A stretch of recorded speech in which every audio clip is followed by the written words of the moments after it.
But you're still very close to my heart. So. Yeah, same. I know. No, that's why I thought, oh fuck. And I was actually talking to Larissa. Oh yeah. Because I think it's the beginning of the studies for everybody. For me.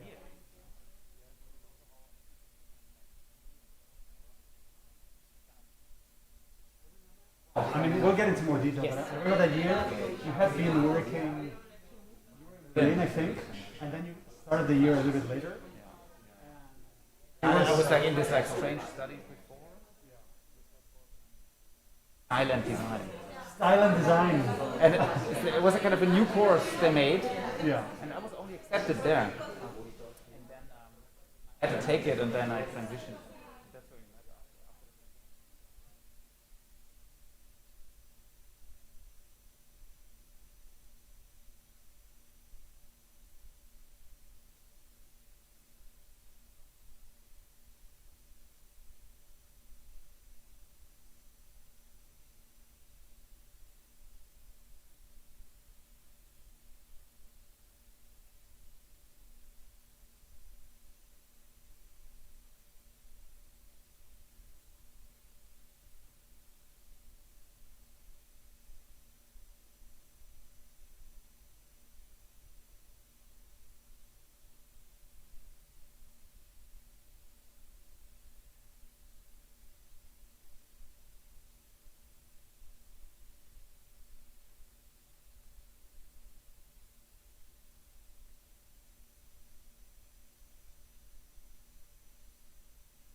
alguien más? ¿Eras tú la...?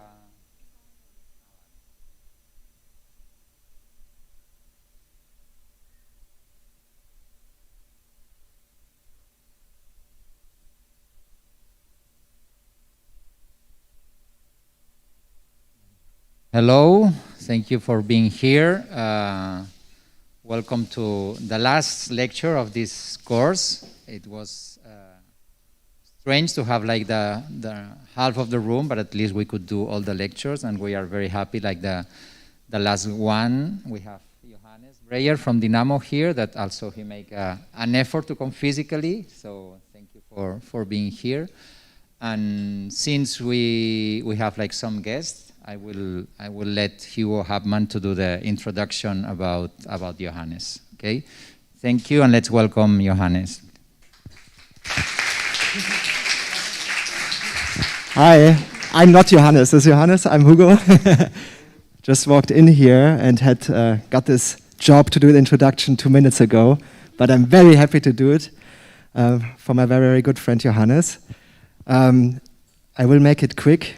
Just one of my favorite anecdotes how we actually met. It's a long, long time ago. We're a bit older than most of you probably. I'm also a graphic designer, and when we started, we were pretty young. I think like 15 or 16 or something like that, and it was even before MySpace or something like that, if I remember correctly. So we actually met in an internet forum, like in a really classic internet forum, and we were the only graphic designers in this age, and it was a very necessity for us because I remember everyone around me, I had no graphic designers at this time around me at all, in my school or anywhere else, and Johannes was the same thing, both coming from opposite ends of Germany, and so we kind of found each other in this forum, and then we started exchanging ideas in graphics. Both had thriving t-shirt labels, and that was really good times, and then a friendship evolved, and at some point we were doing our high school diploma and had to decide what to do next, and it was clear for us that we had to study graphic design, and we both kind of ended up in Switzerland, Johannes in Zurich and I in Lausanne. And before that we even actually met in Berlin. That was also crazy, like almost like not a blind date, but we never saw each other before. It was like 5 years chatting and writing emails about graphic design and t-shirt designs and artworks and fonts and typography, of course, and everything else. And it was beautiful. Then we met, became good friends, and it just evolved and evolved. And the time in Switzerland was also crazy, just like coming to Zurich, you to Lausanne. We had a small project actually together, which it's still informing my life pretty much. It was called Better Mistakes. It was a little fanzine all about making mistakes and how it's important to do mistakes as a student. I think was very refreshing. Let's make better mistakes tomorrow was kind of the mantra. And and then it all evolved. And I think it's kind of beautiful. I feel very, very lucky and privileged that I actually was able to pretty much do what we did back then when we were 15. We pretty much do the same thing. It just evolved kind of organically. And that's a beautiful thing. And to see Johannes doing his thing so successfully, and I really can honestly say, never really changing his core persona, which is an awesome persona. I really love this guy to death. He's amazing, and definitely the most talented typographer I know, and I think also one of my favorite designers in the world for sure.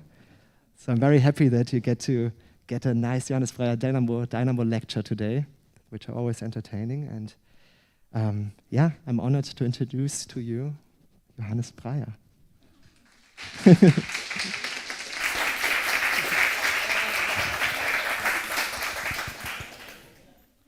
Can you hear me like this? Yeah? Okay, muchas gracias. Algunas palabras en español también porque mi mamá es de Chile, así que me encanta estar aquí en Barcelona y me alegro hablar y escuchar español un poquito. Así que muchas gracias a Mark para invitarme. Estábamos escribiendo emails por más de un año antes de COVID sobre hacer la lectura aquí y hoy funcionó, así que muchas gracias Mark por invitarme otra vez. Ya les voy a contar un poco sobre Dynamo, qué hacemos con el nombre Dynamo y quién trabaja con nosotros y les voy a mostrar unos proyectos cuales nos interesan pero también informan cómo pensamos y trabajamos en varios many different ways. So maybe I change to English to have it a bit more fluent. But yeah, I'm super thrilled to be here and kind of maybe I can oil my rusty Spanish a little bit in the next days. And yeah, let's see where we end up. So I thought preparing the lecture that maybe it's interesting. Yeah, I called it the type mystery tunnel. And maybe we can think of it as a story in like different chapters, and in each of the chapters I try to maybe talk about a different aspect of our work. Here we can see the revolving brains of Dynamo. You can see the Basel satellite and the Berlin satellite, which is our two main locations, and then a network of friends and supporters and kind of family members kind of around these big main brains. I have a bunch of special effects that I took a good amount of time in the hotel room to add to this PowerPoint, which became my favorite, keynote actually, tool. I thought I would start with kind of the beginning. So Fabian, a very good friend and basically my business partner, kind of life partner in a way. We started Dynamo in 2013 maybe. So that's a photo of our kind of foundation night in Brno. And that's a photo like a night later. And you can see here already a bit like a corporate style forming in terms of like the fashion. And it kind of became a thing that we would kind of make these like company photos wherever we would kind of find a restaurant or maybe something that looks like a restaurant. That's in Constance. So yeah, it's kind of important. I will later talk about Dynamo as a bit more as a kind of a structure under which we work. But yeah, it all started with Fabian and I being students in Zurich. How Hugo said in his introduction that made me feel emotional. Yeah, we met at students, and we just kind of were, just getting into design in a way and trying things. And we didn't even go to the same school. We just had mutual friends, Larissa Kasper, one of them, who introduced us, and where we kind of connected over this topic of fonts and what fonts can kind of be. I kind of make a bit of a jump. Different effect also out of the middle. I call this chapter kind of the variable ways of seeing. So I think it's also a thought that has to evolve in a way, but I think what defines Dynamo is an approach to working which kind of lives at the intersection of typeface production, like the design aspect of fonts, and also kind of technology and machines and tool making. So here in the back, for instance, is a project that we worked on for the Museum Festival in Amsterdam, the Holland Festival, sorry, which involved us making kind of 3D printed out of concrete kind of benches with kind of messages inside. And I think that's kind of a nice example in a way where these two things come together that kind of form the sweet spot for us. It's kind of the intersection of technology and kind of the software and underlying aspects of that, and then kind of more artistic and free questions of who's an author, creating things, giving shape to things. And we feel that fonts live exactly at the intersection of these two panels, and I think that is kind of our where Dynamo kind of works. I will talk a lot about variable fonts today, which I think is a continuation of what we see here. So more about that later. Here just a couple of more photos. So kind of working on a project like that is is challenging and kind of intriguing because you work against the limitations of a production method. As much as you, of course, want to create something aesthetically interesting, something that has a message. Like here you have sentences and words that all deal with kind of the housing crisis in the Netherlands, and the scarcity for space and affordable space for people. So there's like messages kind of carved inside, and yeah, obviously a link to also like building houses. And it was all kind of laid out in the shape of a floor plan, like you can see here. And it was nice to see how people started to kind of live in these places as well, and kind of reclaim a little bit the city. So that's an example of kind of a work that includes both these fields. Variable fonts is kind of, memes is very important for us, meme making. So variable fonts now, I'm not sure if you have heard about that already or have used it already, or I will explain a bit more what it is, but a variable font as well, on one hand, it's kind of the next progression of what a static typeface is. Like imagine Helvetica regular is like one static style, and then a variable font is basically all of Helvetica packaged into one font file that then is variable. Like you can kind of address or kind of control what's inside of that box. And it's a topic that we've been really excited about in the past kind of 3 years. Variable fonts can be kind of animated, they can move. It's a bit like, it has this kind of storyline element to it. So this is really just a font file kind of played embedded into a website. Sometimes when we work on fonts, we also try to not think only in this kind of conventional model of what a typeface is, or like what the spectrum of a typeface is, but maybe also what the storyline of a typeface could be. Like now this is kind of abstract, or like it takes references from nature, but we're kind of interested in what happens, what is A and what is B, and what kind of happens in between. And if we can kind of find, by setting up that kind of spectrum in an interesting way, can we find new kind of grounds in the middle of it that can maybe be the starting point for a new typeface. So this is kind of what we find interesting about the kind of storytelling potential of variable fonts. Less abstractly speaking, a couple of variable fonts here. Yeah, like a illegal variable font, maybe in the left. Also here a variable font that plays with the idea of, in the back you have a simple kind of weight gain thing going from light to bold, but on top of it we have these dots that change position. Maybe I can kind of restart it. Yeah, on the top right you can see a variable font that kind of goes from invisible to visible. So yeah, it has these like kind of human or kind of organic qualities that we find really interesting and kind of liberating in a field that is, yeah, like of course has such a rich history also of typography and kind of how with such clear definition of what type design is, we find kind of variable fonts being like an appreciated, maybe uninvited guest.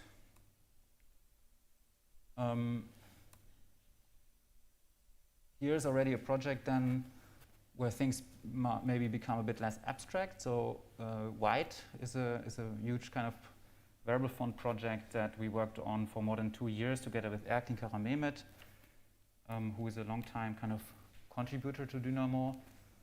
And here the idea was, or the question was also, what can we do with this kind of variable kind of potential? And we thought, what if we have ink traps, these kind of gaps that you can see,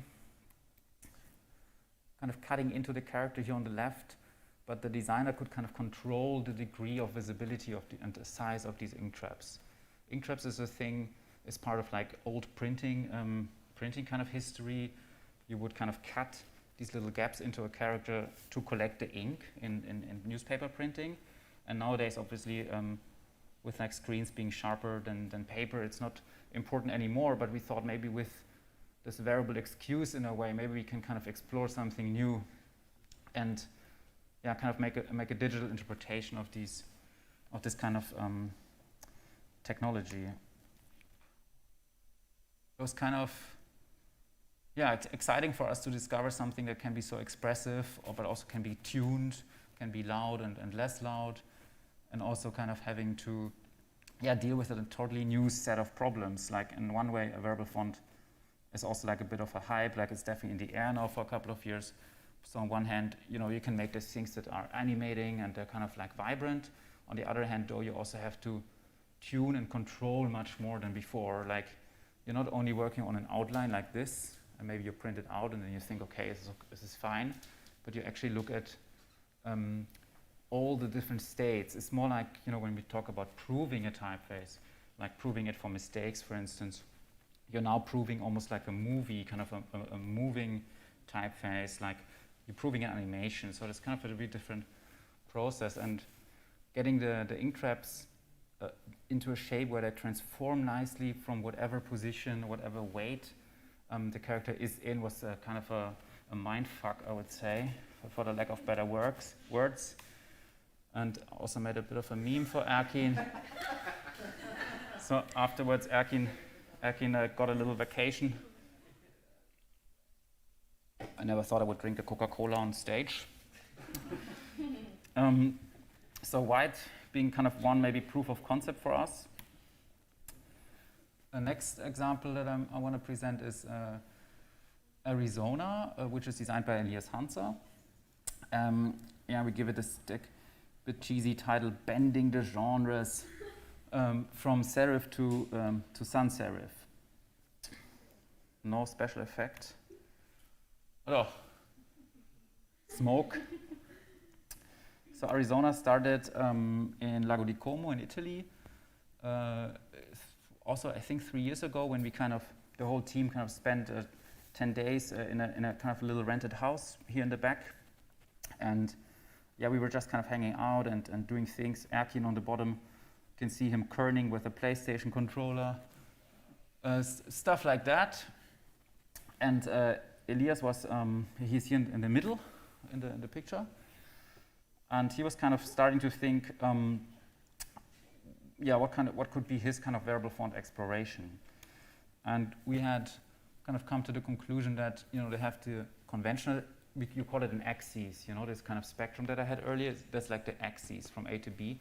So a weight axis is a classic one, italic and width and maybe x height. That's kind of the traditional things you would kind of connect or combine in a variable font. And then mono axis, I mean, call it futuristic axis. Maybe the ink trap axis would be like an axis that we kind of explored or kind of claimed. So here, I already showed this to you. You can see the axis in action, right? This is how it actually works. The control, you have a slider, you activate it and deactivate it, kind of. That's called the axis. Then here you have the mono axis, so it goes from full mono to kind of half mono and non-mono. And Elias was thinking, what if I come up with a scandalous axis, actually a kind of a genre axis? So like combining the whole, you know, like genre of serif fonts and the genre of sans serif fonts with each other. And that was kind of his thought. Yeah, and I think I'm gonna give a bit of an introduction into the font in general. So here you can see kind of the whole Arizona kind of transforming from one to another. Again, I think what's special here is that this is all in one font. So it's really just one very lightweight TrueType file. And in that case, you can just, as a developer, you can tell the font, show me what you got, and then it would create this kind of animation for you.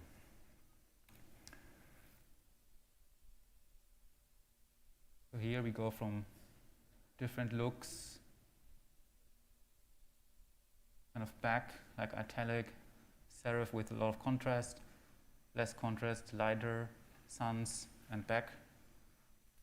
So it becomes a really powerful tool, right? It also changes a bit the way you maybe think, or you could think about a design, opposed to mixing and changing different kind of font styles. You could also say, I get just Arizona, and then I modulate depending on what I want, what I need. Maybe I have a whole page with different kind of subcategories of Arizona mixed, and that's kind of all what I'm working with. Again, a bit like with white, what I showed earlier, you have to kind of make sure that it looks good, moves well, the proportions kind of look healthy across a whole range of possible transformations. And here you can see an example, a more practical term, as that sans G has to be able to kind of transform into the serif G. All the information has to be kind of built into the curve, into the kind of contour. So get up. So here, what looks like a big red circle kind of has 2 points sitting right on top of each other, so that when you kind of imagine the axes here, it would kind of expand and go out and then kind of start forming this other G. And that you have to do kind of for each letter. So each letter has to have the exact information. I say information, but I mean points, curves, handles, like these little arms, in order for this transformation to be possible. And then you do it as well in italic and weights. Yeah, these are some examples. Here a little Easter egg was that we decided that the italic, the serifs, they would not bend. So they kind of remain straight, which, yeah, I think it's great what kind of Elias found out. Like, it's kind of creating quite an interesting kind of image, I think, and, you know, why not, no?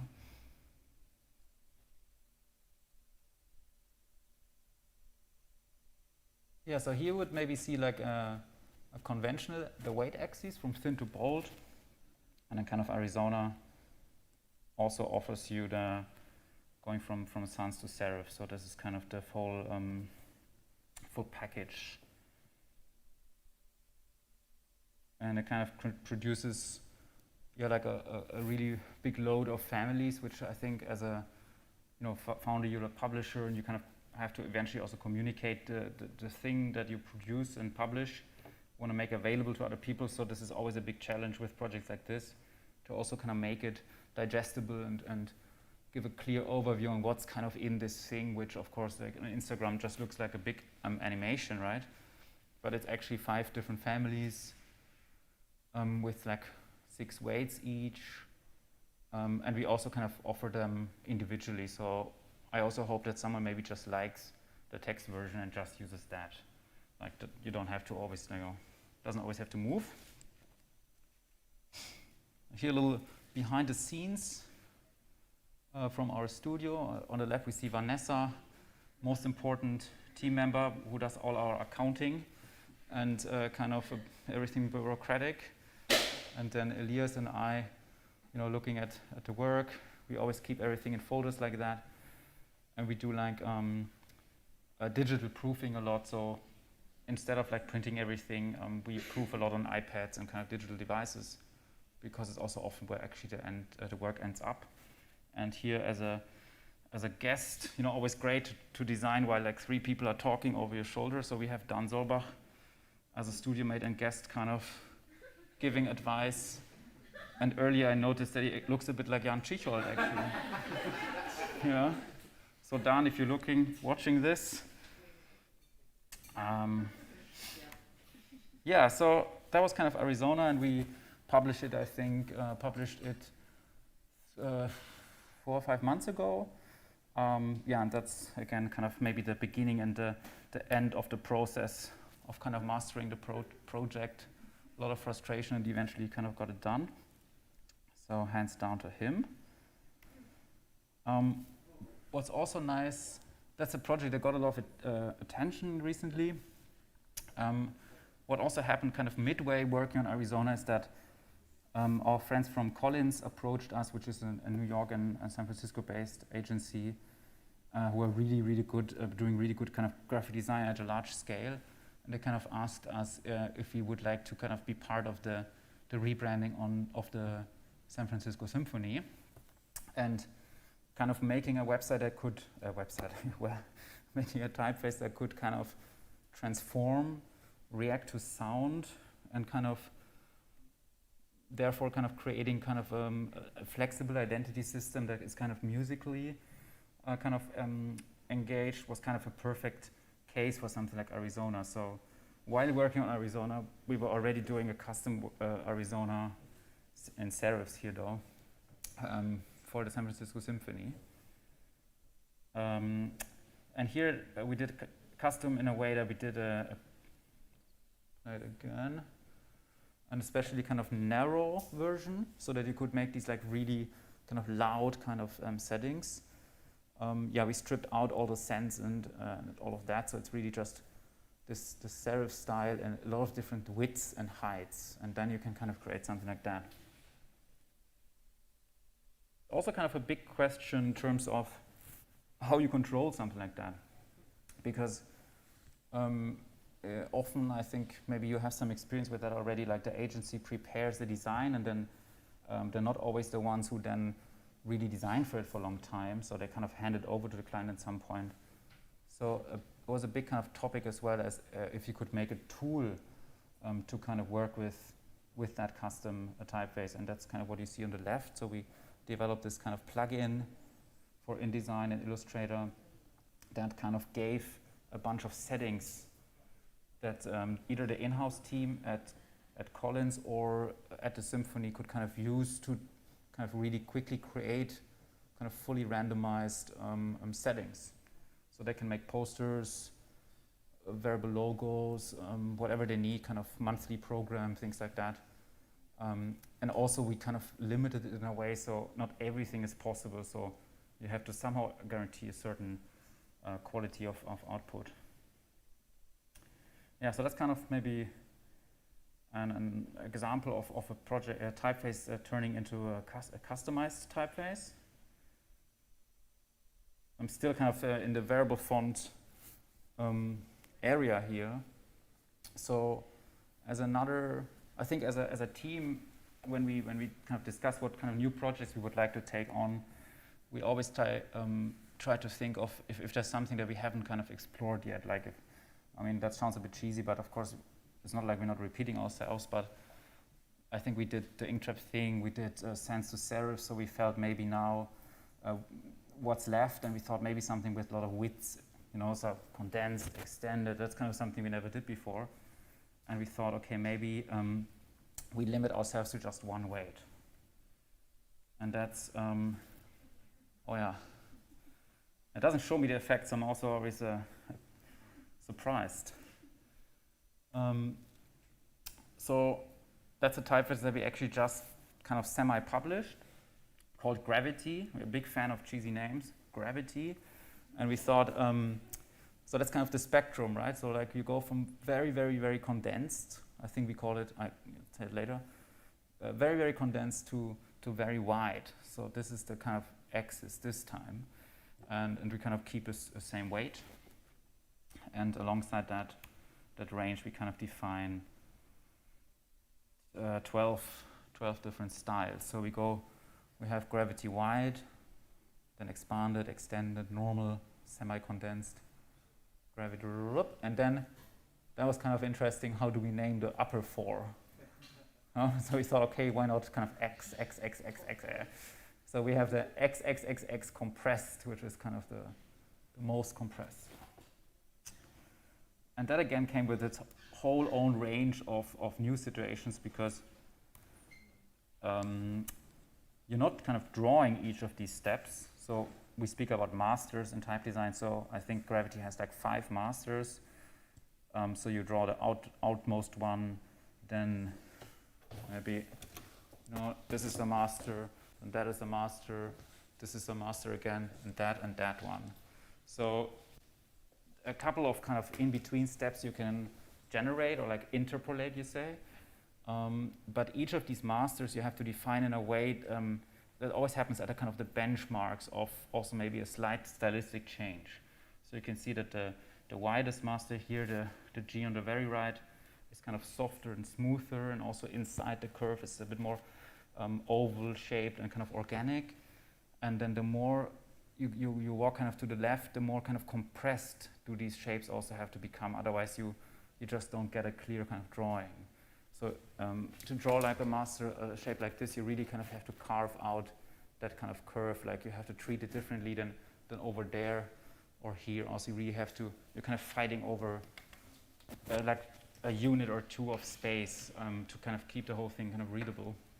And then again, it's about transforming from a certain type of curve construction kind of onto the next curve construction. That's, I said earlier, like proofing sheets. So here also, we usually tackle a certain a section of the character set. Here we're looking at like the end of the lowercase characters and the beginning of the numbers. And then we kind of focus on that and really make PDFs that kind of look like that in this case. And you kind of look for consistency. You can see different people of our team kind of look over it, make kind of comments, and then kind of send it back. So Rob James was working on this one. Yeah, and I think like the process was also like around maybe 1 year from door to door, and a couple of like also like stylistic experiments came along the way. So for instance, here in the photo you can see something we may be playing around with now, which is a gravity outline or something like that. Or this is a bit like a bubble, feels like a bit like a balloon. Yeah, so I think you're always creating these kind of side products that maybe our friends or us we kind of use first, and maybe we don't publish them, but it's nice to have something like that as well. Yeah, more kind of proofing sheets. This one is about also punctuation, so you don't only have characters, of course, but also period, comma, colon, quotation marks, and all that kind of has to be synchronized. Numbers. Here at the bottom it says weight, so they're kind of to light. So it's super important to look at these things always like in context with each other. Like here you can see all these like percentage symbols kind of way too light if you look at everything else around it, and that's something you kind of maybe don't notice when you just look at the drawing. Bunch of animations. Yeah, that's kind of what you can do. I guess it's also yet to be figured out how variable fonts will be really used, and not sure if someone will do something like that or maybe animate a logo, but it kind of shows the potential at least. I think it's a bit down to the designers now. Here are a couple of takeouts. This is just the condensed style, the normal style. I think it gets really interesting when you kind of start mixing them, and you again can create kind of this like vibrant kind of image. Or Rob has already developed a plugin that where you have like in InDesign or something, when you have a certain space, you can mark the word and say make it fit. So like you can really make quite interesting layouts with that, which I think we're going to see more of in the years to come. So again, this can be a really powerful tool. Different mixes.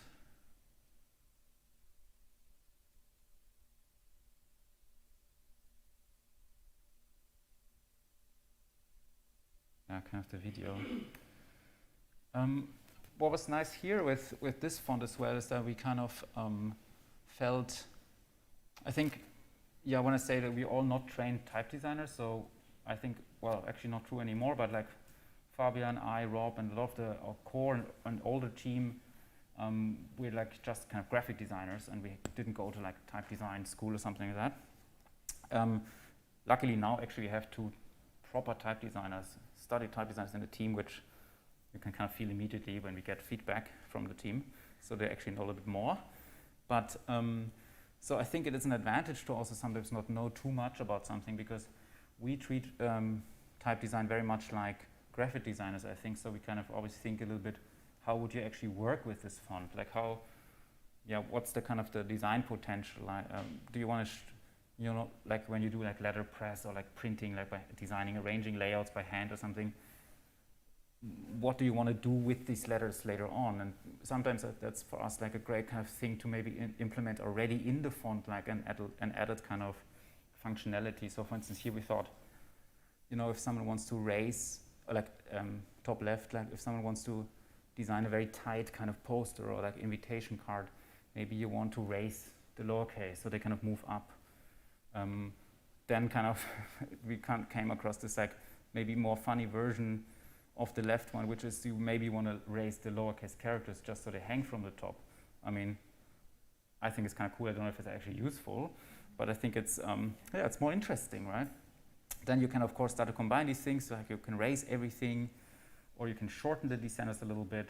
And at the bottom, for instance, you get this thing which has all of the above kind of activated via stylistic sets. And I think this is already maybe the beginning of net identity or like kind of piece of design. So adding kind of stylistic sets is really kind of a big pleasure. Also thinking, maybe you want to change the vibe a little bit, or you want a different type of J. Me, Johannes, always looking at the J's. You have the M, Y, or like, I'm still always excited every time the punctuation changes, from round to square, it immediately gives it kind of a different tonality. And so I think we usually flood our fonts with like alternate characters and stuff. Here you can see, does it animate? Yeah, that's kind of again the design toolbox which this font comes with, and it's really easy. It's just in InDesign you can untick and tick the different settings, and then you can kind of move it all together. Little meme for Rob. How wide can you go?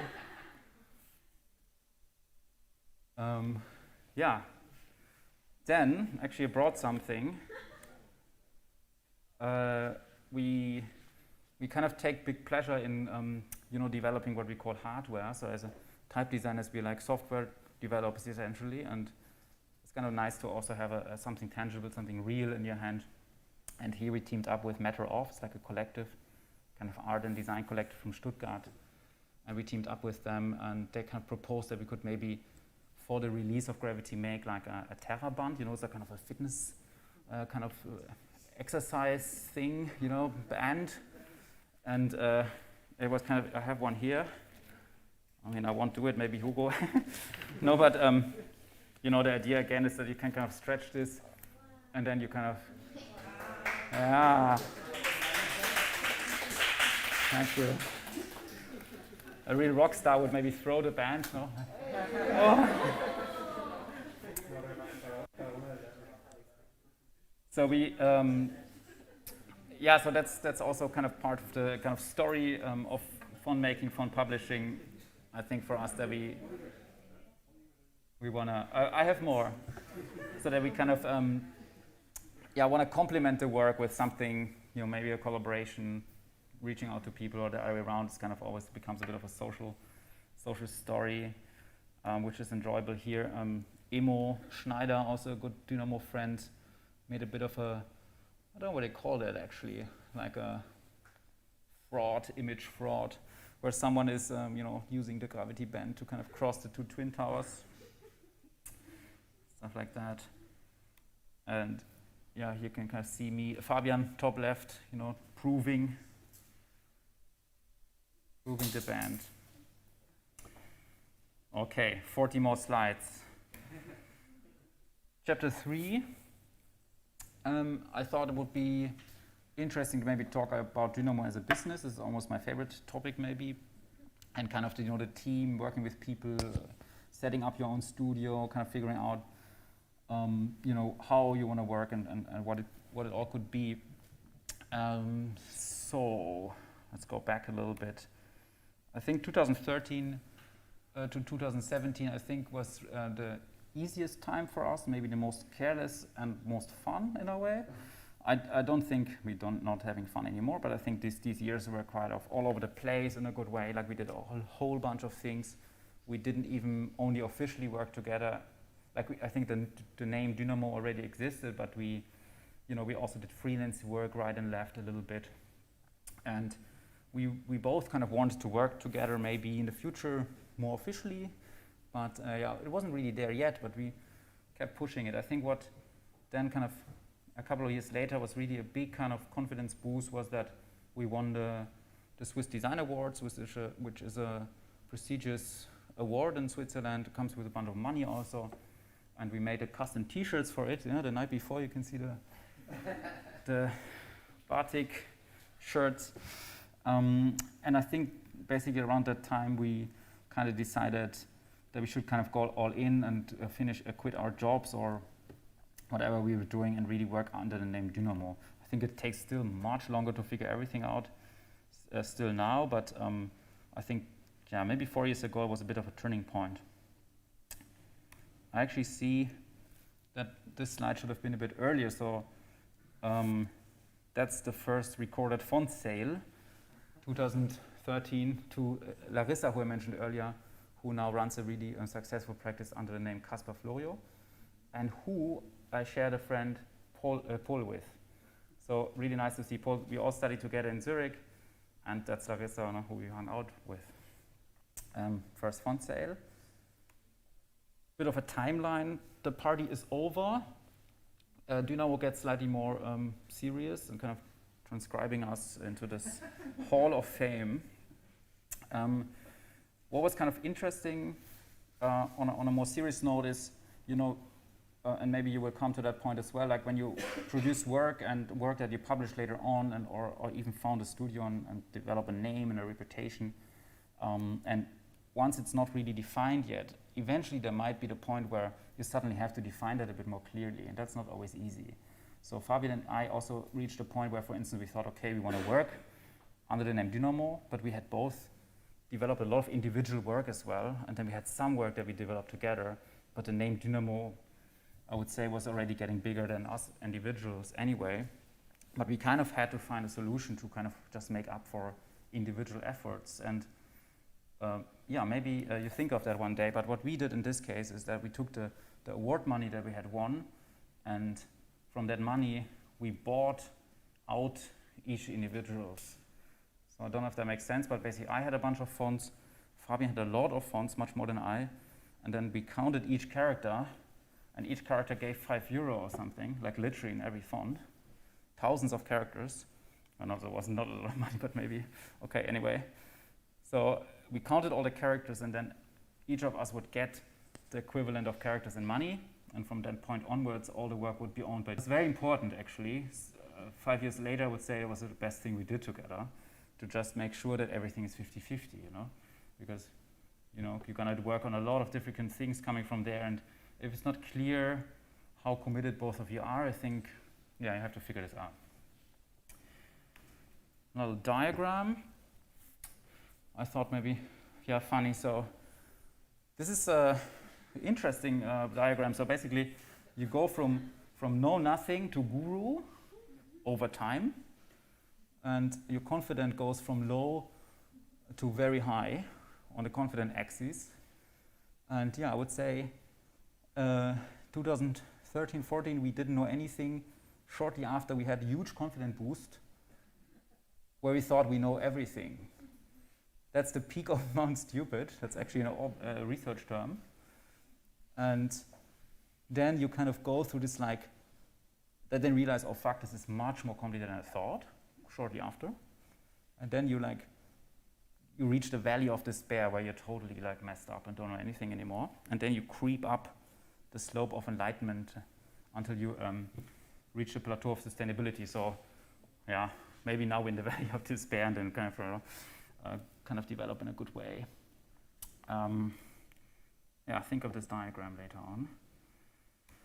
So Fabian and I did a lot of kind of therapy sessions, kind of talking together about what Dynamo should be in the years that followed, and we still do. We even have a coach, or kind of a guru type, who helps us make important decisions, and that's something we kind of agree with and keep refining, I think. It's not that formal, I just kind of formalize it now for the lecture. So what's super important for us is that Dynamo is teamwork. So it's anyway not only us two anymore, but we have a large team of people, either employed or freelance, or friends who kind of pop in and out of projects sometimes, and that is just super important, and everything that comes with it. Then we make and publish our own fonts. That seems obvious, but super important to remind yourself that this is actually what we want to do, and also to keep checking if you still want to do that, maybe. And if you want to do that, we should kind of make enough time for that. Then we publish also other people's fonts, which is its own kind of thing, really. Like it brings in things like trust, expectations, money, responsibilities, aesthetics, managing a library, managing a catalog, things like that. Very, very interesting, and we formed really great friendships over the third point. But it also definitely needs you kind of must become aware that it's not your own sentiments only, but there's also other people in the room who have their own dreams and wishes. Then we make fonts for others, custom fonts, for instance, and we make hardware like the band. So this is kind of our 5 kind of pillars in a way. And for instance, I think what's maybe interesting to notice is that we don't redo graphic design anymore.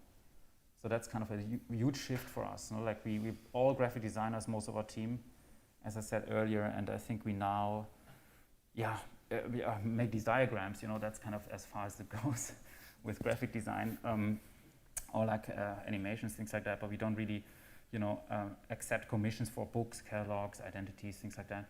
And also, I must say, we don't really get these commissions anymore. So I think it's also a question of what you express. That's what you get, and what you don't express, maybe also you kind of vanish from that field. That's kind of a snapshot of our team. Think Daniel Wenzel, bottom right corner. Huh? Daniel also here. I've worked with him at a couple of nice projects, and that's all people who interned with us previously, or we have worked with, or people who helped us with language extensions, or whose work we publish.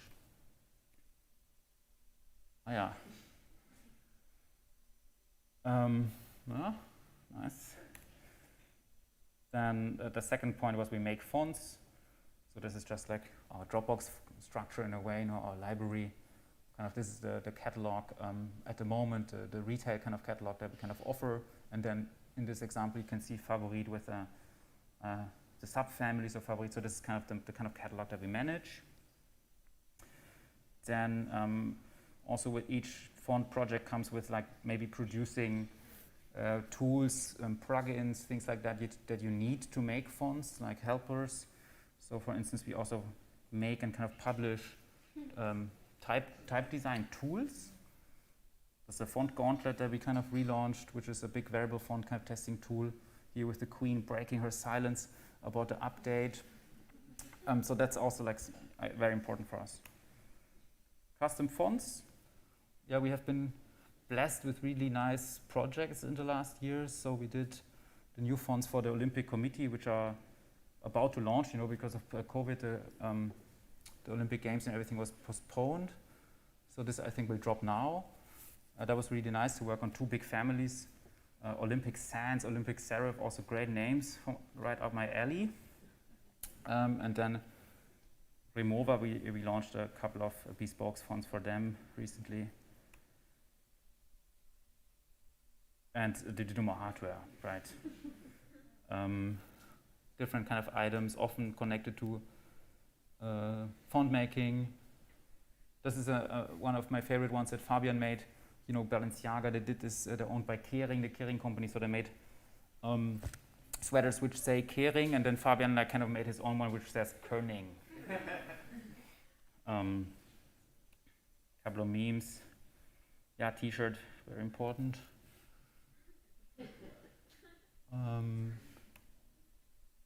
A bit more business if you like. So now with the help of Rea and Vanessa, who do a lot of these accounting things and kind of business analytics, as you would call it, they break down every year kind of how the year went and stuff. And it's kind of interesting for us to see that this is kind of our stream of revenue. So yeah, the biggest chunk is selling licenses, then projects, already much less. So that would be like making custom font or something. Custom font kind of lives in the intersection. It's a bit tricky, but if you do a logo, for instance, for someone, a type logo, that will be a project. Then sometimes we consult. So yeah, funny stuff happens. So we were once hired by like a huge law firm to verify the origins of a font and stuff like that. So that's kind of consultancy. Or we would maybe advise someone on buying the right fonts. We usually advise them to buy our fonts, of course. So it maybe creates font licenses again. And then hardware and teaching. And teaching is the smallest, but also one of the nicest in a way, but doesn't create a lot of money. I think that's also something that a lot of people, of course, can't know, but that's how it works when you distribute a font, or we distribute your font. So basically, Dynamo keeps 50% of the sale, and the responsibility is like that the artist, the designer, takes care of everything around the design, like coming up with the idea, sketching, testing, proving, producing, kerning, spacing, everything. This is kind of the designer's work. And of course, we kind of guide and comment, but that's entirely up to the designer. And then from that point onwards, we take over, we produce the font, so we take care of all the technical things, which is kind of a nice change actually. So technical stuff happens in our end. And then there's a lot of things to do from that point onwards, like distributing the font, thinking about the communication around it, marketing, legal stuff, trademarking, things like that. And that's kind of what we feel is a 50-50 kind of relationship. That's how it works. And then each quarter, the artists, they get the royalty report, which hopefully is a happy day for most. And Vanessa prepares these reports. Here, quite thin, not a lot happened in this folder. This is what I already broke down. I'm going to rush a bit through this. Here may be interesting that half of the licenses we're selling are over the website directly, and the other half is manual invoices, which I find a huge problem. This is from 2019, but that was really alarming that basically we realized we spend a lot of time writing invoices. So we thought, okay, that's not how we should spend our time. So we invested a lot of money into making a better website that can handle now all the invoicing. So this kind of diagram gave reason for a big change. Here, this is talks about on the left the what type of licenses are most popular. So desktop, print, these two actually belong together. It's kind of the biggest chunk, but it's closely followed by web fonts for websites, and app is very little. Would be interesting to do this kind of analysis one more time. So let's see if that changed, but I have the feeling that the web will kind of move forward quite quickly. Then weights. Regular weight is the absolute, go-to weight. I guess it makes a lot of sense, and that's kind of what we used to see and what you can communicate everything with in a way. And then if you need more hierarchy, people reach for bold, light, things like that. I think for us it was just interesting to kind of start looking at, because we had this data support, people who love data can actually work with it, make these overviews for us. And then, it's still interesting to see what's happening, because it's often not what we think is happening. So that's kind of refreshing. But so far that hasn't really influenced us. I think we wouldn't now start to make typefaces only in regular and bold, for instance. I think that would be a bit lame. But it's interesting to see that, 3 out of 100 people buy a thin weight. So it's kind of a dust collector. Actually, this is Vanessa wearing her statistic dress in our old studio. Interesting also, like with Favorite, a family that has a lot of subfamilies. Also interesting to see maybe that the normal family is also the one that people are using the most, and then all these subfamilies, which we find really exciting and also take a lot of time to make, they kind of like a bit in the back of that, but maybe it's also the ones that draw attention. So it's kind of a huge kind of mixed calculation. Is this interesting for you? Because I can say it quicker, So here, that one was about italic and upright. So upright is a straight standing style. We noticed this is really connected also to selling typefaces, because the upright, we did not offer any discounts for a long time. So you would buy an upright for the exact same price as you would buy an italic.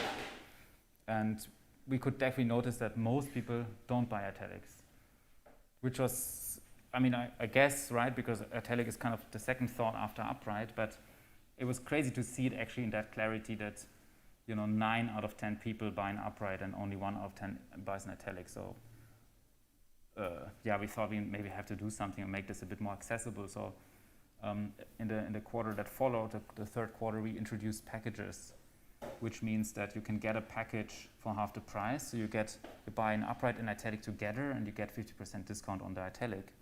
And then immediately we could see a big rise in packages.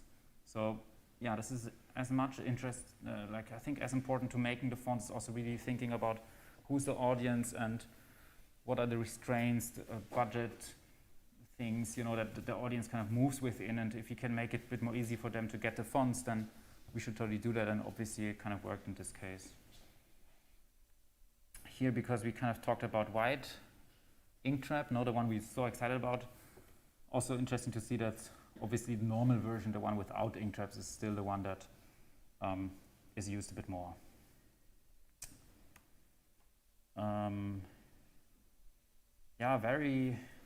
So that's individual fonts performing. I mean, I kind of censored it, no? Like, it would be maybe a bit unfair to show what is what.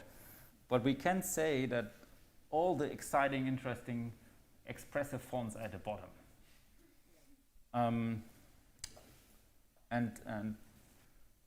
The top ones you can see more as fonts that are more broader, applicable in a way. You see kind of tendencies, like red and blue are kind of following each other almost quite closely. And this will be interesting. So we're keeping this information now, and I think it would be interesting to look at this maybe over a time span of like 10 years, and see what happens over 10 years. Do fonts get out of trend, or do they keep, is there like a slowdown from a certain peak moment, or is there any maybe events in time that influence the performance of a font, stuff like that? That's really not our main expertise, but it's something that we got a little bit of a taste of, and I think we're gonna try to understand it a bit more.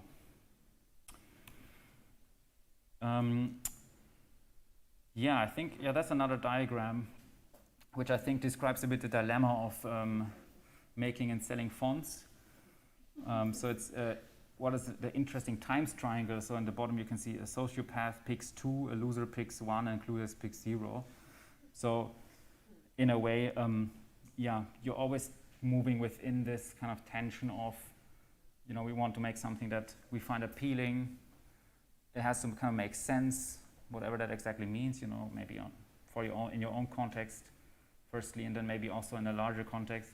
And then as you also run something, so you have cost, you spend money, you pay people fairly, you also need to make money with this, of course. So it's the question, what can you pick, and what maybe you pick something else each time. I'm running out of breath here, but I'm happy to talk to you. So we did a font licensing survey, slight topic change, working title Unfuck Licensing. And we thought, because more and more, and I think that applies to all of you, when I pick a typeface for a client, I have the feeling, or have observed, that this is a quite exciting moment, right? Like, you have kind of understood that you have gotten the job from the client, you're sketching, you're choosing typefaces, you're proposing certain typefaces, maybe the client decides for a typeface, and then you kind of have to figure out a license, right?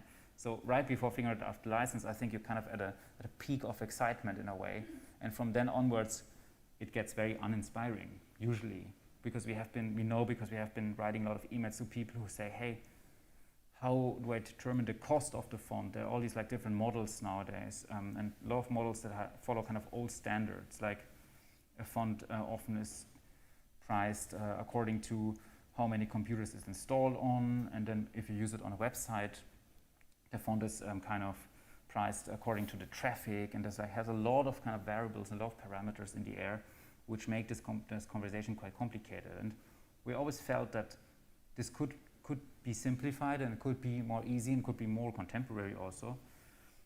So we also started, so we wanted to simplify our licensing, and we started making a survey.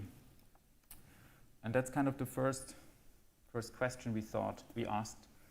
So addressed to graphic designers. How do you find the common process of licensing typefaces? And then this is clipped down to 1,000 responses. So 730 people said we find it tricky, and 270 said we find it easy. And that was kind of a first indication for us that there is kind of a problem here, because imagine a lot of people, if you buy something every day or as part of your job and you find it tricky, most likely, that's kind of not good. Then the second one is kind of more the emotional aspect maybe, or the kind of psychology behind licensing fonts. How often do you feel you license a typeface correctly? And yeah, that's kind of in the same space. So 7 out of 10 people say, I don't feel that I license fonts correctly. So that's kind of a softer part of the discussion, but basically you buy something and you're just not sure if you did it right, even though you wanted to, and I think it's also kind of terrible if it's actually like that. And then there was kind of specific to web fonts. Here the question was like, do you feel comfortable around the terms, traffic, views, and clicks? So that's what's usually used in common kind of web font licensing, like how big is the traffic, how many people view or click kind of the font. And here was even more dramatic, that kind of, you could say 8 out of 10 people are not comfortable around it. So we thought, okay, we have to kind of do something here, or it's kind of right to do something here. And we kind of came to these conclusions. Yeah, one is that actually no one understands licensing, also not us included. Then big companies, that's kind of another one, kind of close to our hearts. Big companies often pay relatively less for fonts than small institutions. Then we want to represent our team better. That's not a conclusion that came from the questionnaire, but still important. And we need to make buying fonts more simple for designers, because we kind of feel that the designers are actually in our team. It's like not us against the designers, but it's like us with the designers, with the client or something like that. And then the other thing was like students. Like we want to make fonts more affordable, accessible to students who are still in education. And then we formulated the new proposal. That was like maybe now almost 6 months ago. I'm almost done also.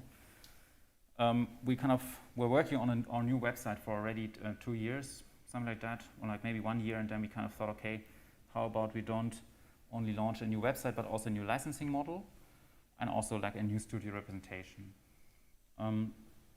So I quickly want to walk you through that. The point that I mentioned earlier with a big company paying relatively less than a small company is basically that. In the most common model that you see out there is that companies, foundries charge you per amount of computer they install a font on. So if you install a font on one laptop, it's one license that you need. But now if you kind of go out and look at the type of companies that there are like very small companies, like cultural practices, for instance, where every work is done by the same amount of people, or like by a small group of people. So maybe someone who does the accounting and the design and organization and inviting around a cultural space, maybe is also the person who does the flyers or something. So all these different jars are being pulled into like a group of small people, like a kind of small amount of people, and that eventually would lead to these institutions installing the font on 1 or 2 computers. But now if you have a mid-sized company, they have different departments, and if they have a marketing department, they would maybe also say, we installed a font only on 2 computers in that department. So eventually the big company, who has much more exposure and extracts more value from using the fonts, they kind of pay less than the small company. That's kind of unfair, we think. So we thought this kind of, the bigger the visibility, the higher must be the cost. And it doesn't mean that the cost has to be crazy high for the big companies, it just has to be relatively more than for the small team. And the other one is maybe also like something that we noticed in our conversations with our friends and clients, is that sometimes it's not really clear who pays for the fonts, and we kind of hope to clarify that as well. So basically, Dynamo, I would say, we make the fonts and we kind of provide the designer with our fonts. And the designers kind of work with these fonts and propose them to the client. So basically, the client is the one benefiting from that selection of fonts. And therefore, we also think the client has to pay for the fonts. So often, I think there's a situation where a designer writes us an email and says, hey, I have this problem, I now need to pay for the fonts. And we think that's actually not how it should be. So we think the same way that a client also pays maybe for the development of a website or the printing of a book, should also pay for the fonts. It's actually the other way around, that we think almost the designer should get a reward for proposing the fonts. That's maybe in a year we actually work on something like that. But that's our vision. Then here, basically just a comparison. We launched a new model, basically, a new metric. So on the left, you can see how it's done, still mostly out there. So, you know, you license a font, and then you have these like huge drop downs on all the different Foundry websites, where you like have to give all this information and about where to install a font, how many times, and so on. And on the right, you also see like web traffic, which is often impossible if the website is new. You know, if the website hasn't launched yet, you also can't know the traffic. So it's kind of a big mess. And on the right side is how it works for us. So you just select the type of license you need. Then you say how big you are, that's the company size, then maybe if you have an option, and that's kind of it. So you don't have to give any more information than how big the company is that you work for. And yeah, so far I think this has been quite successful. Like we definitely noticed a huge decline in like email writing. Like I think the system is very clear. It's still a question whether people can afford the fonts, but that's I think a better problem to solve. But yeah, I think that's kind of something we kind of want to motivate for. And it's nice to see that a couple of foundries have now also started to change the system. So maybe this is a bit of a move that's happening at the moment. Then I mentioned before that we wanted to show our team a bit better. Like on our old website, there was almost no space for like a lot of names and stuff, and we didn't really weren't aware of it so much. So for the new website, also we kind of created these like representations of all the different players. You know, like you have Magic cards or like Fortnite or something. You kind of each of our 2 studio members got this kind of office hero kind of figure rendered. So here sitting on a laser printer. Here with the beamer on kind of paper kind of stuff floating around. So kind of that was a big pleasure to. I think the website kind of does a couple of things. Like on one hand, it does things that are more dry, like the licensing system, which is a bit more of a dry topic. But also, I think we kind of try to display just our team in a much more enjoyable way. And my absolute last topic, just because I'm at a school today, is that we also introduced these student discounts, or like the thing that's called School of Dynamo. And this is illustrations are done by our friend Nates. I don't know exactly what he meant by this drawing, but basically the Dynamo hipster is being like, you know, dunked in a toilet or something like that. But yeah, we thought as a solution to this other observation that we had before, that we want to make fonts more accessible to students, we thought, we just offer this discount. So as a student, if you buy a font, you can get it for 50% off, and you don't need to give a big verification or anything. You just have to hit the checkbox. And we also introduced this package, a bit like in the school cafeteria, which kind of bundles like 9 fonts for like this flat fee of 1, 2, 3 euro. And that's kind of, maybe our attempt to make your fonts a bit more accessible, and it also means you can make money with it. So also we thought, I mean, as Hugo explained earlier, we started to make money ourselves, like by selling self-printed T-shirts or like working on your own skateboard label or something like that. So with this license, it's also allowed. Like you can make your own money with it. And basically, you only have to kind of verify yourself or like describe yourself as a student when you go pay for the fonts. And then we kind of launched a website. It was kind of nice. Dan, who we saw earlier, Jan Tschichold, he surprised us with a big cake. And that was like kind of in October, I think. Now we're kind of rolling with this new model and kind of improving it day to day. Okay, thanks for listening to me.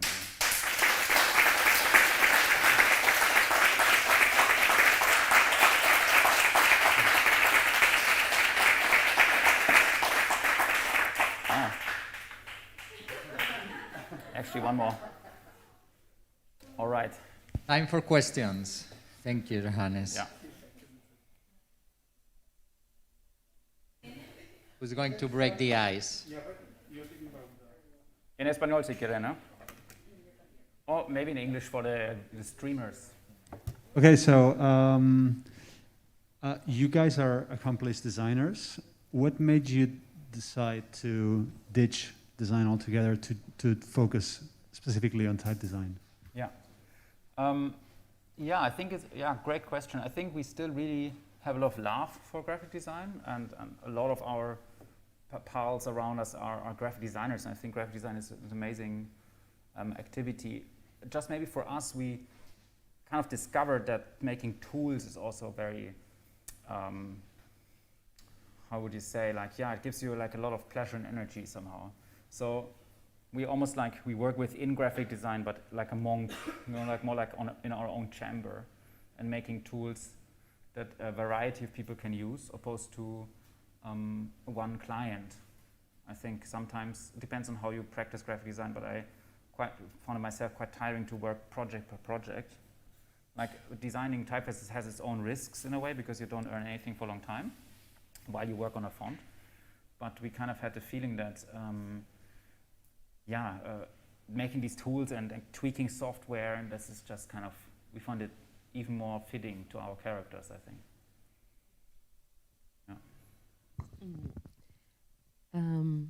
Do you sell your typefaces also through other resellers, or you only through yourselves?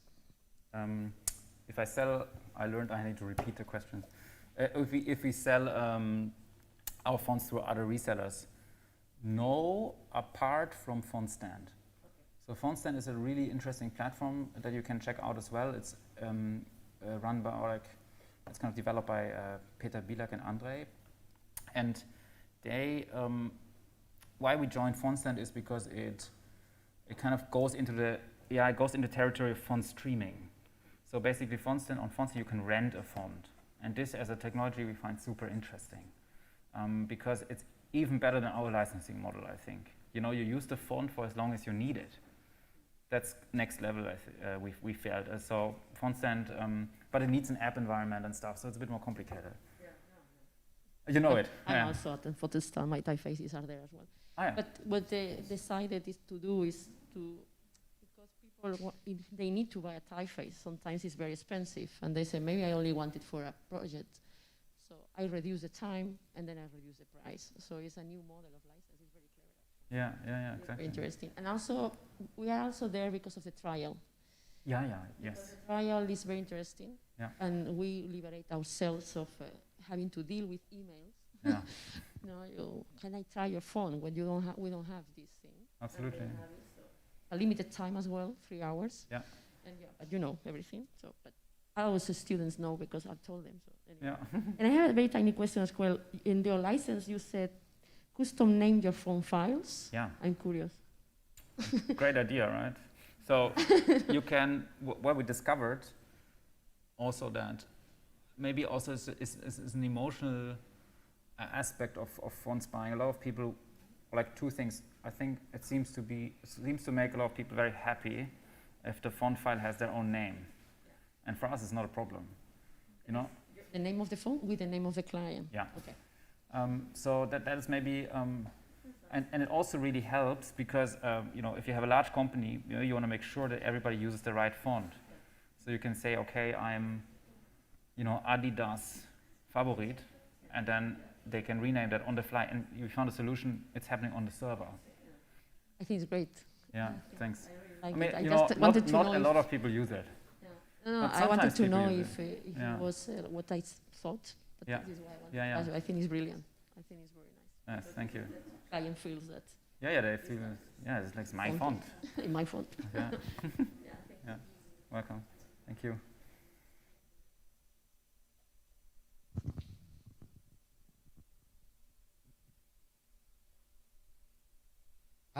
How strange. This is not a question, but I'm really fan of what you did with callings for the symphony. I think it's great that you developed the whole platform for for them to keep on going with the identity, because I think that as well, identity designers need to think more than the brand guides, because it's really hard for a client to keep up with an identity if just with a PDF. So like really fan of what you guys did with this San Thank you. Francisco Symphony. Thank you, much appreciated. Note. Guten Abend. Good Abend.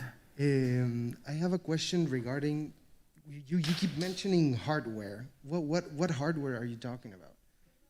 It's like things that you can touch, like toothbrushes, T-shirts, posters, and so on. Like the rubber band that we didn't get.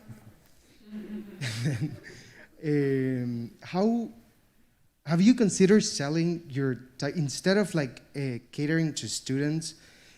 Don't you think that you should also be catering to institutions and ask Mark to buy a full collection for the school? Yeah, I think we do this. We do that tonight. And my last question is, how did the pandemic affect your business, or is it pandemic proof? Yeah, great question. I think, the pandemic hasn't gone on for quite a while, longer than we all expected. I think in the first couple of months, it was really a huge decline of sales and projects. So we had projects like, for instance, the Olympic project that then didn't get launched. Yeah, there was a lot of situations which were a bit up in the air, and for instance, clients wanted to delay the payment, things like all kind of understandable, but for us a bit tricky in the meantime. But that kind of improved quite quickly after maybe like half a year. And I think kind of, in terms of like selling fonts, we didn't feel a huge drop after that big drop anymore, which is really lucky for us. I think for us as a team, we have always been remote. So Fabian is based in Basel with Renan together, and I'm with the rest of the team in Berlin. So I think we have been a distance relationship all along. So we had all the Slack and stuff already set up. You didn't have to get used to like. Yeah, totally. But we got pulled in more Zoom calls than before. Well, Dankeschön. Yeah, thanks.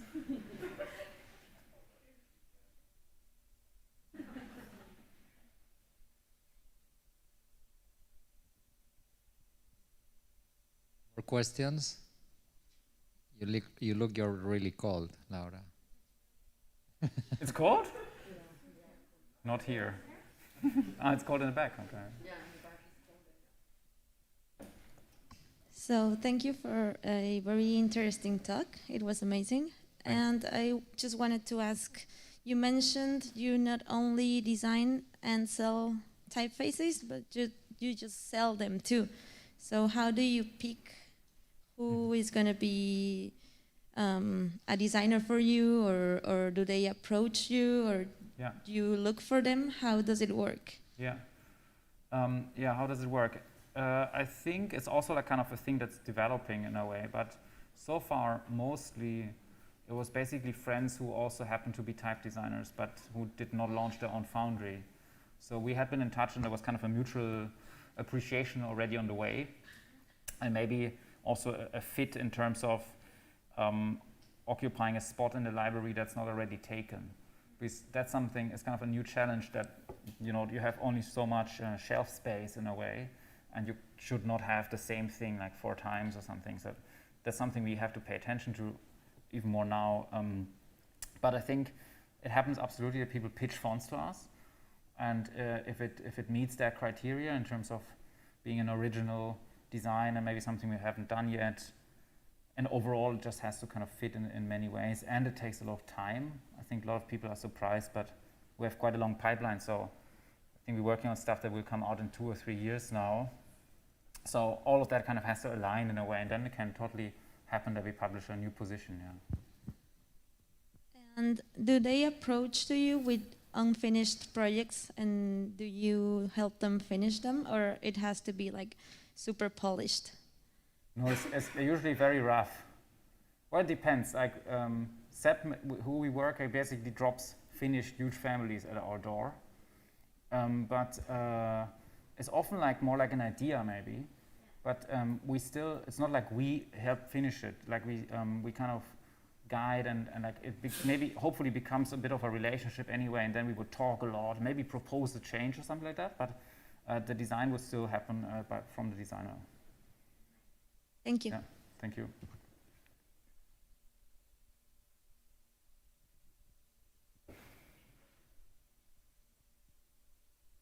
Questions?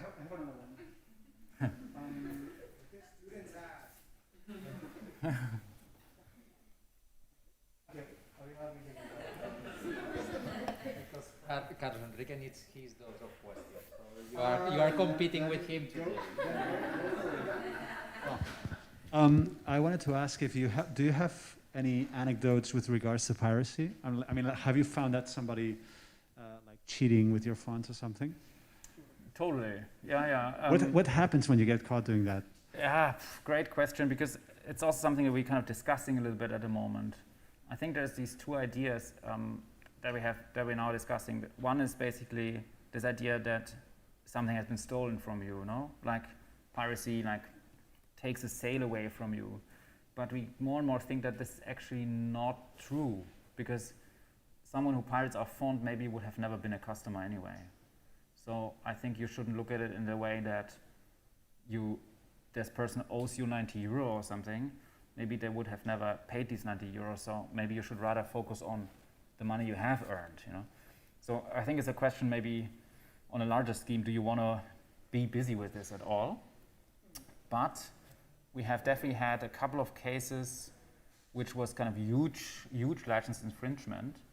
And then we kind of also had a bit of a not so pleasant kind of experience with big company who then didn't want to pay, and then was a bit more dirty business. But luckily, it's very easy to prove. You have all the billboards and whatnot. So it's just a question of how much time do you want to spend on settling this. But so I think now we have we don't chase up people a lot on that. Definitely not like individuals, small studios, or anything like that. No students, things like that. But if you have the next kind of Google using your font on a self-driving car or something like that, I think then you could definitely ask them to pay the license fee, Yeah, but it's actually not part of our daily business so much. Yeah. Yeah.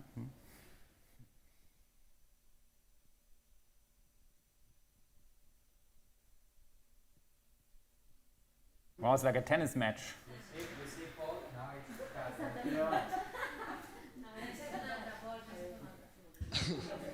I was just, Yeah. I'm just wondering, and I kind of want to start a debate because before I was a graphic designer, I was an artist. So I am very familiar with the 50-50 gallery system distribution. Obviously, on your side, you're like, of course, 50. But like from the side of the designer, it's not like you're paying, like whenever they make money is that whenever you sell their font, right? Like they don't get anything up front.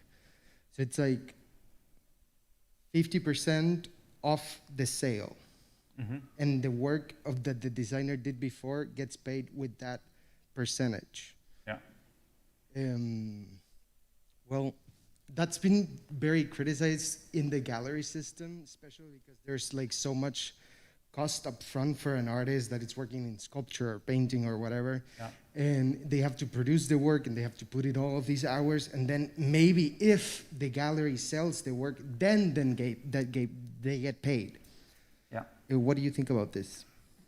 Yeah, great. Yeah, totally. Great point. I think I'll say that we actually sometimes do finance the development of new fonts. So there are arrangements where we act like an incubator in a way. So we pay for the development of the font, so to decrease the risk, basically. But that only happens in like special cases, really. But otherwise, I think that's totally how it is. I think on one hand, I know for like how to answer that best. I think 50-50 is in the type design space quite a fair deal. I know of other deals which are like 30, 70 and things like that. Also sometimes stemming still from, the era where, type need to be stored. So it came actually with a big amount of cost, like metal type being like stored in like warehouses and stuff. So the foundry had a lot of cost of also producing the fonts and so on. So of course with the kind of digital space, the cost is small. But now also having done this a bit longer, I also noticed that actually there are a lot of costs that I also didn't know about before. Like, for instance, just an example, like hosting a website like that is quite expensive actually. Or building a big web system is a crazy cost actually. So I think I want to defend a bit the 50% stance, because also we basically guarantee to license to sell the font forever. So we do also a lot of work in order to keep the spot for that typeface free. So that's maybe more of a gentleman agreement, but I also have the feeling definitely that the artist gets himself into like a risk position while working on the font, but afterwards it's kind of entirely risk-free. So I think it's a bit of a... It does make sense. Yeah, it's It makes complicated, much more sense when you're talking about like typography, because you don't have the cost of materials. And, well, Yeah, in the art side, it's an interesting example you bring up, absolutely. I think, if you have to pay for canvases and stuff like that, I think that it comes with different weight. But then again, maybe also not. Maybe actually, also as a digital designer, you also have to pay a lot of other costs. Maybe less than a fine artist. Yeah. Thank you. Yeah. What do you think? No, I think that, but also it's important that foundry, they want to publish a typeface. I mean, not the same to publish with you, but to publish. They cannot hear you at home. No, Johannes is asking me what do I think. What does she think about this? No, I think that when that designer decides to ask you to publish his or her typeface, and they want to do it with you, this is another value. It's not the same to publish with you than to publish with my fonts. That's very clear. And I think this is an extra value to the designer who wants to publish with you, because my typeface is at Dynamo, And I think that this is also part of the revenue they get, or the less revenue, But there's also, we also do support to the typefaces. We publish typefaces some of them, not all of them. But it's a lot of hours, because a student is not a professional type designer, and they still need a lot of support. Yeah. So we see ourselves, me and Josema, my partner in Hackathon, that we have spent lots of hours giving feedback, because these designers just not feel confident enough. Yeah. And the only we can get is royalties to that, and we do more than 50-50. We get we get only 40. The designer gets 60. Oh, wow, So nice. We are completely done. Maybe I should I know try. that. We are not good business people. But something very important is that also you do the marketing. You do the marketing, you do the platform. And a lot of designers, they don't know what to do with their typefaces. I have a typeface, I love this typeface, but I don't know what to do with that. And this is what is your role. Provide all this confidence and provide this idea that you are in this foundry, we are going to take care of your product, and we are going to take care of you. Yeah, totally. And I think 50-50 is fair enough. For me, it's fair enough. Yeah, it's amazing that you do 60-40. I always feel that 50-50 creates this feeling of we're in the same boat, like exactly. Yeah. Because I still would say I would say that any other relationship always maybe comes with different implications down the road. Maybe not right now or something, but I, as a human being, I would say if I own 60 of something and 50 of the other, I would grab for the 60. Like, maybe not right now, but in 10 years, if I have a mortgage to pay, I don't know. Yeah. So I think we just want to get this out of the question. No, it's easier. It's much easier. Yeah. And but I don't know. It's not my decision, actually. Yeah, no. But, it's really honorable. It's not my only decision. It's something that comes from years, Yeah, sure. And this is how it is, but we never thought about this. And something related to this is also about the license. We are distributing our fonts through other systems. Yeah, and when you read the licenses of other providers, then it gets very tricky when you see your own license that is not covering all the things that the licenses of your resellers are covering.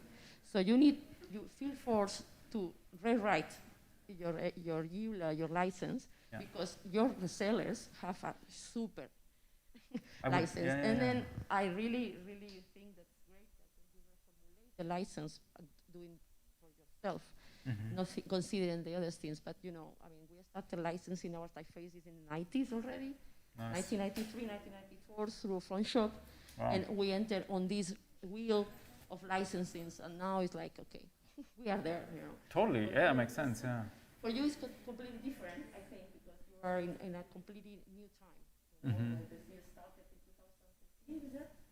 Yeah, we're like selling like this, 17. And then all the license system was different already, the distribution, a lot of things were different, but we were distributing phones at the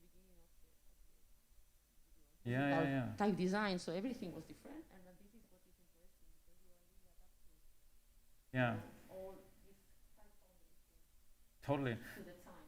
No, it's very like agnostic to the time somehow, because I'm sure there will be the next inflection point that maybe we don't catch up to anymore, eventually when everything is streamed or whatever.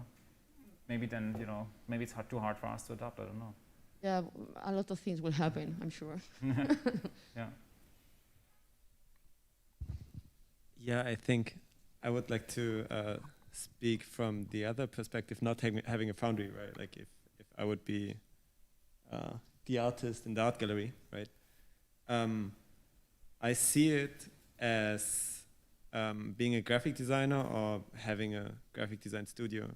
Like, it's so much work to like write emails, to like have a business, run a business, and I'm much more like I prefer to be in the position of like doing the design and not like doing the emails and everything. And if I sell my typefaces, I hate to do like like you get emails and you like at the end like you have to do so much stuff, and then at the end like probably not even sell. Like people ask like, can I have this? Can I try this? Can I like?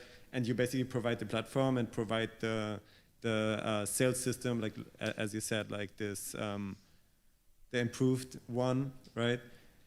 And I mean, even then, I would like from the type designer perspective, and you're like in compared to the foundry perspective, even though you're a type designer as well, right?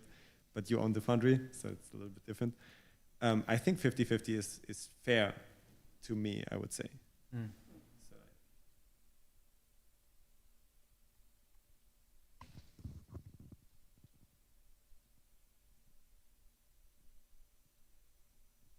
Thank you for the amazing talk. You've reached so much with Dynamo. Is there any like really big goal or dream you would still want to like reach, or something specific? Okay, I think the problems are endless still. I think that we have new problems basically. I say problems, but stuff to do. I don't think we're done in a way.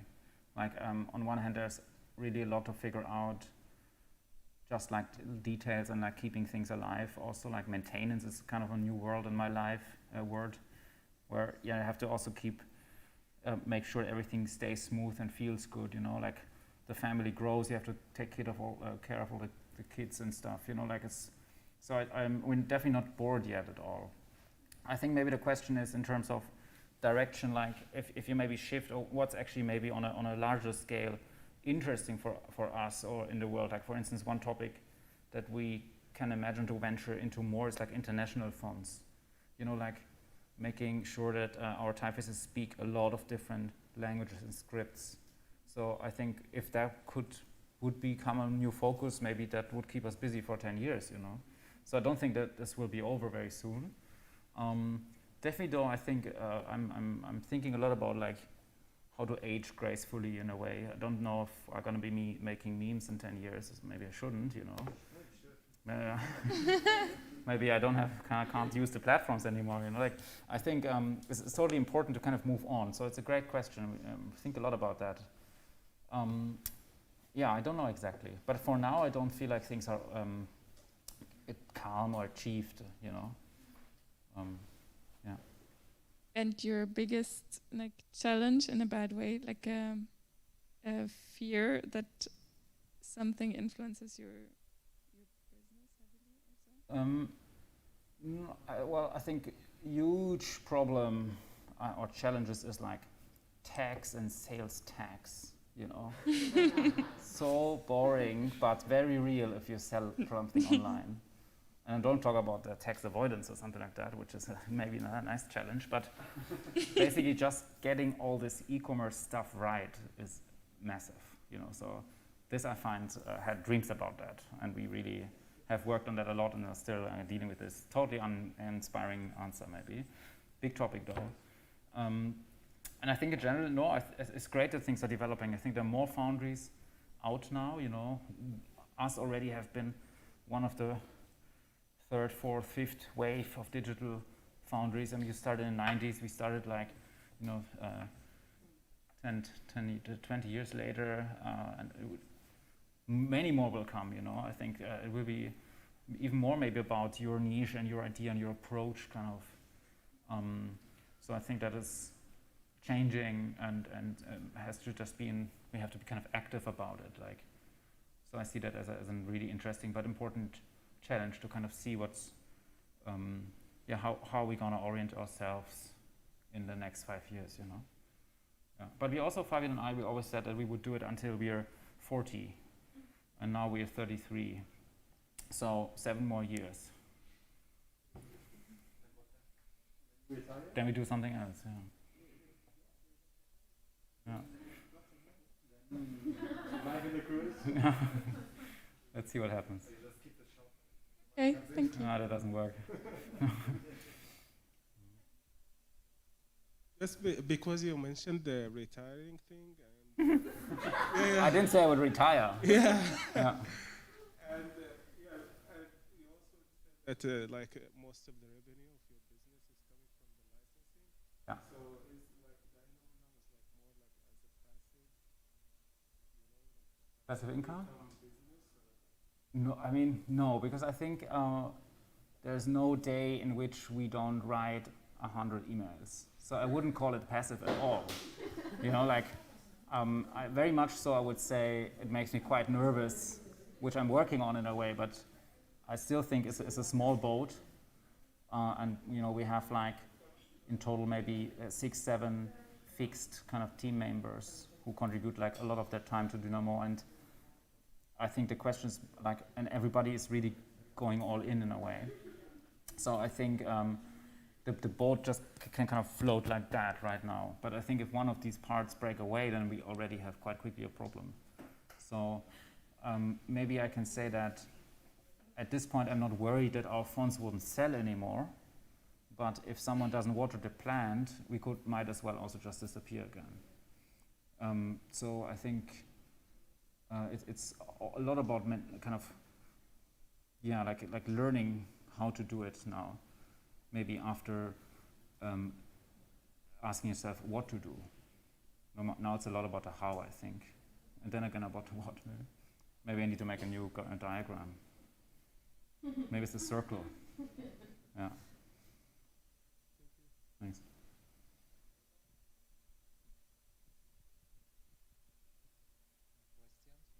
Us? One, Johannes.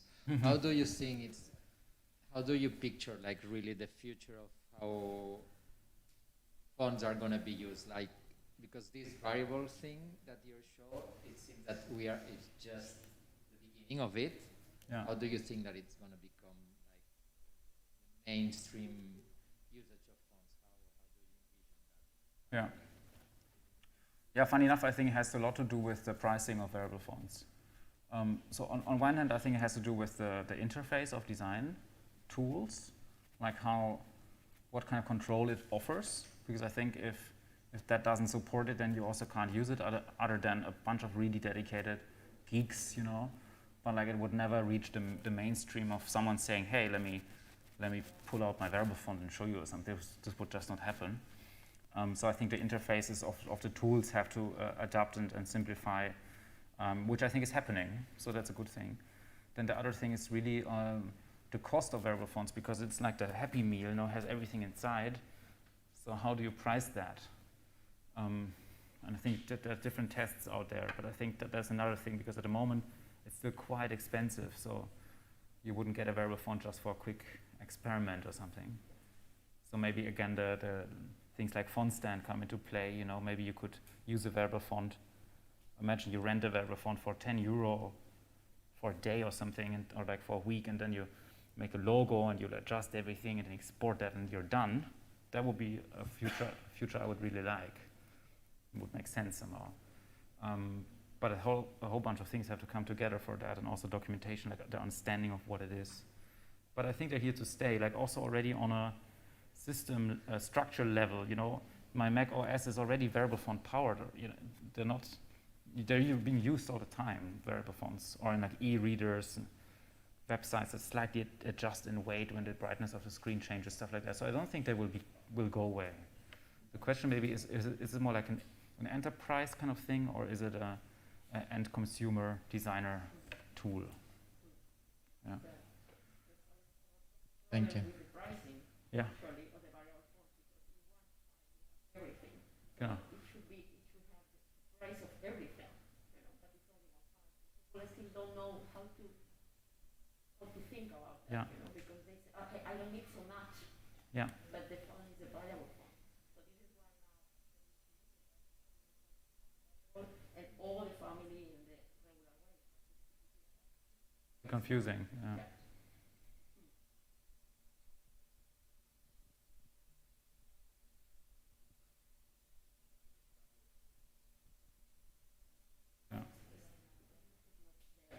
A Carlos, despide. ¿Nada más? Una más, wow. Maybe I can do the effect again. Okay. A ver. Yeah, too confusing. Yeah. Yo creo que deberíamos seguir hablando del futuro, porque sí, o sea, dio la sensación, especialmente cuando empezamos la charla, de la manera en la que estabas trabajando las variables en el texto y como que el nuevo enfoque que les dabas era completamente fresco y nuevo, ¿o no es verdad? Y si no es verdad, ¿quién es la inspiración? O sea, ¿de dónde salió? ¿O cómo llegaste a pensar en esas otras variables? Yeah, I think it's gracias. So question, how did we come up with these kind of new approaches in a way? You know, I also think it's in the air. It's not only us, but I think maybe I would maybe relate it back to us being not trained as type designers, also meaning not being restricted by this like rich history and all the rules and the weight and dust in a way that comes with type design. So I think we really try to find like ideas and typographic experiments and kind of shifting things around like you would do by hand. So I think it's a bit like maybe at the beginning more an unconscious method, which maybe it kind of comes down to maybe how at the very beginning Fabian and I kind of vibe together as a team, and then maybe later on we become more aware of this and try to employ that more consciously. So always asking yourself, what is the move? What is the idea here? You know, could we flip this? Could we turn that? You know, like that's if you would listen to us, like our conversation, it sounds like that basically. You know, and then eventually it's about how it's drawn a bit later though. So I think it's maybe something that we really try to be aware of. Yeah. But also is a lack of knowledge, I would say, on the other hand. Finding, you were basically trying to like answer questions that weren't even being questioned yet. Sounds great. I hope that's true. Well, wunderbar. Yeah, thanks. Dankeschön. A man of many languages. Vielen Dank. Okay, thank you a lot for the lecture. Thank you.